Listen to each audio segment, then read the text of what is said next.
I'd like to share with you a perspective that I believe will make it significantly easier to maintain the dual mentality of loving the sinner while hating the sin.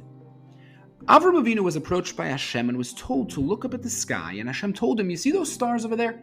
Your children are one day going to be like those stars. Now, you ever wonder what Hashem meant by that?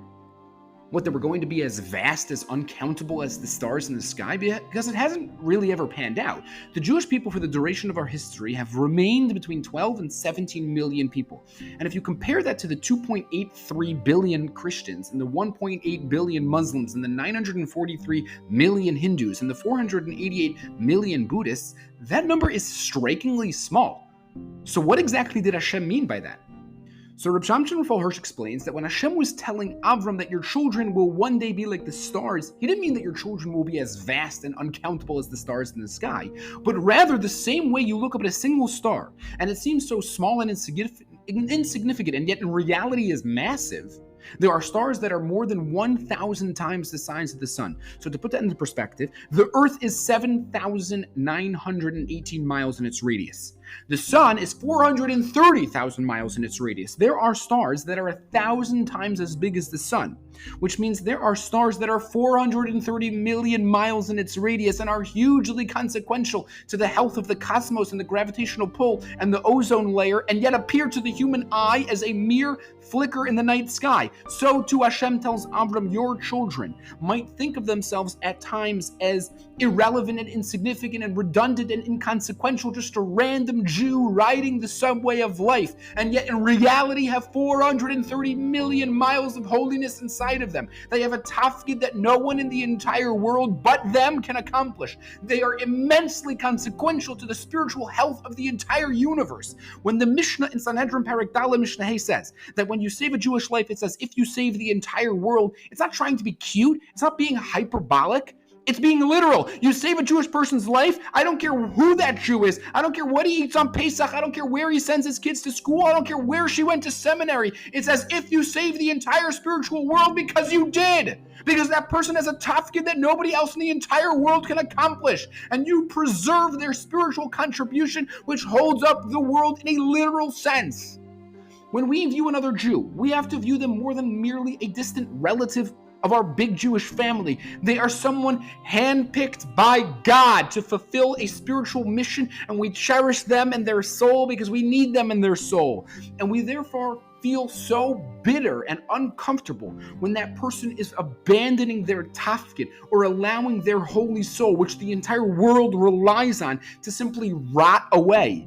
We love them, for they are spiritually supercharged, and yet we sometimes feel sad and let down when they aren't living up to the spiritual mission we need them to.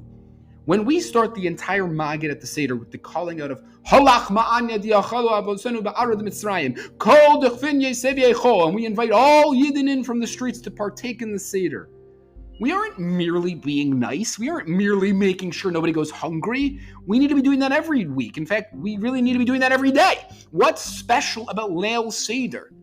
The answer is that you better believe that on Pesach night, the night where the Jewish people are spiritually born anew, the night where we commemorate the very first time in Jewish history the Jewish people were given a special mission, the time we were taken out of Mitzrayim and each and every one of us was given a tafkid. You better believe on that night we are going to make sure every person in Klal Yisrael is there. You better believe on the night we are celebrating us getting our tafkid. We won't let any soul pass by because each soul is too precious. Each tafkid is too consequential.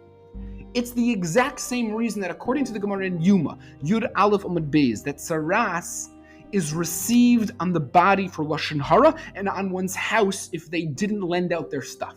Now, you ever thought about that for a second? Why would saras go specifically on those two things?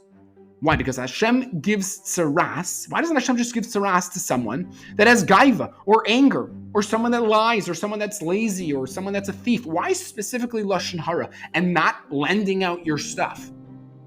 The answer is because those two things, more than most, demonstrate that you don't view another Yid as a star, as a spiritual entity, an indispensable soul that the entire world relies on and that you would jump in front of a train for. You view him as a competitor in the game of life, a random schnook who I have nothing to do with. On such an outlook, Hashem says, get out of my machaneh. When we were at the Yam Suf about to be attacked by the Mitzrayim and the sea finally split, we didn't just run into the water with our hair on fire. We made 12 very neat rows. We oriented ourselves and walked out with our particular shevet. Why would we waste precious minutes through the chaos in one of the most dramatic moments in world history, finding our shevet to go out with? Just jump in the water and run.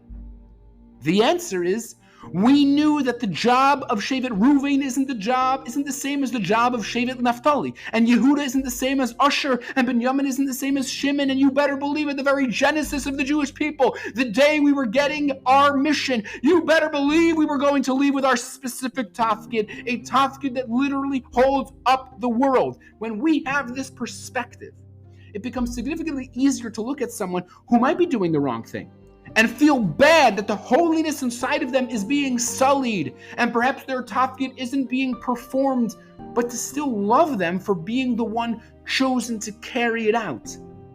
When we have the perspective that each and every member in Klal Yisrael is a soldier in Hashem's army, tasked with a mission only he can carry out. He is a star that the entire universe relies on. Every Mora, every Shatnez checker, every mikveh lady, every Erev checker, every sukkah builder, every matzah baker, every pre-Pesach car cleaner, every sheichet, every gabbai, every shofar blower, every arava salesman, every irreligious college kid, every off-the-derech teenager, every rabbi, every congregant, every badchin, every fundraiser, every rich man, every poor man, Jews that you love, Jews that you hate, Jews that you can't stand, those that you agree with, those that you don't agree with, every man, woman, and child, every single one of us form the rainbow that is the Jewish people. Every single one of us has its place on this starry night that Avram saw so many years ago. When we have that perspective, we can do great emotional balancing acts. We can love the sinner and hate the sin. We can look at any single person in Klal Yisrael and think to ourselves, and really believe it, the entire spiritual world needs you. There is no such thing as a redundant Jew. There is no such thing as an unnecessary Jew, for there were 600,000 people who left Mitzrayim. There are 600,000 letters in the Torah. Is that a coincidence? Of course it's not.